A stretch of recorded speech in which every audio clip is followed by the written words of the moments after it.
NU versus DLSU Salpukan. First loss ng Lasal this season sa kamay ng Bulldogs. Nunag versus Lamina.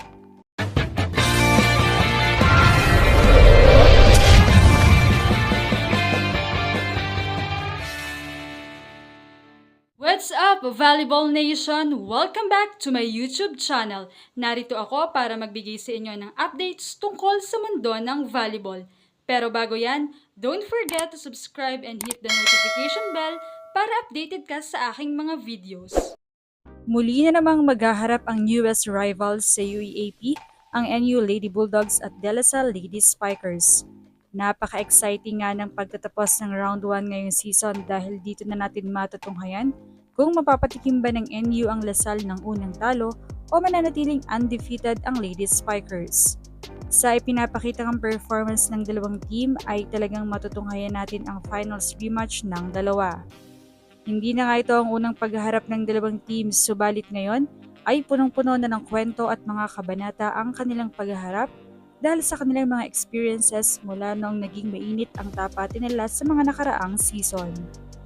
Maaaring puno ng hugot ang magkabilang koponan dahil para sa NU, bagaman tinalo nila ang Lasal sa kanilang championship match, ay nais nilang patunayan na bagaman wala na ang kanilang mga star players na sina Bella Belen at Alyssa Solomon, ay kaya pa rin nilang makipagsabayan sa DLSU given sa standing ng mga ito ngayon na wala pang talo. Habang sa DLSU naman ay ito na muli ang simula sa kanilang pag-reclaim ng corona matapos muling maagaw sa kanila ng NU noong season 86 at 87. Tiyak na magiging mainit ang bakbakan ng dalawang team.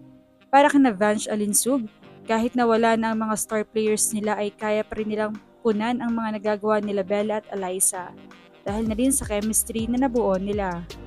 Mayroon man silang isang talo pero hindi yan ang sukatan upang tingnan sila na hindi kayang sumabay sa DLSU na so far ay malinis ang record at wala pang ang talo. Habang para kana Siobhan at Angel ay pipilitin nilang maging malinis ang kanilang record ngayong round upang madala ang momentum na ito sa susunod na round. Kilala ang NU Lady Bulldogs sa kanilang disiplina sa sistema ng laro, matibay na depensa at mahusay na teamwork. Samantalang ang DLSU Lady Spikers naman ay kilala sa kanilang malalakas na attackers at agresibong opensa. Dahil dito, inaasahang magiging dikit at kapanapanibik ang laban at posible itong humaba sa mahahabang set or umabot sa mahabang set dahil halos pantay ang lakas ng dalawang koponan. Sa tingin nyo ka-Volleyball Nation, ano kaya ang magiging takbo ng laban? Masusweep kaya ng De La Salle ang round 1 o mabibigyan sila ng unang talo sa kamay ng NU? Straight sets kaya ito o aabot na naman ng isang intense na set 5 na laban? Sinong mga players kaya ang magpupuksaan at magtatapatan? Sino ang mag-aangasan? Aabangan din ang tapatan ni rookie setter Eshana Nunag at veteran setter Lams Lamina. Makikita kasi na ang ganda ng takbo ng laro ng DLSU dahil sa tinatawag na maestra Eshana Nunag dahil sa kanyang magagandang sets na kahit siya ay rookie pa lamang ay makikita ang kanyang tapang ng laro.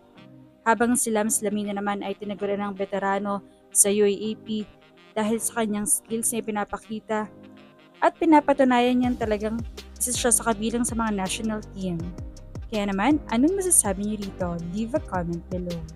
Thank you for watching and don't forget to subscribe.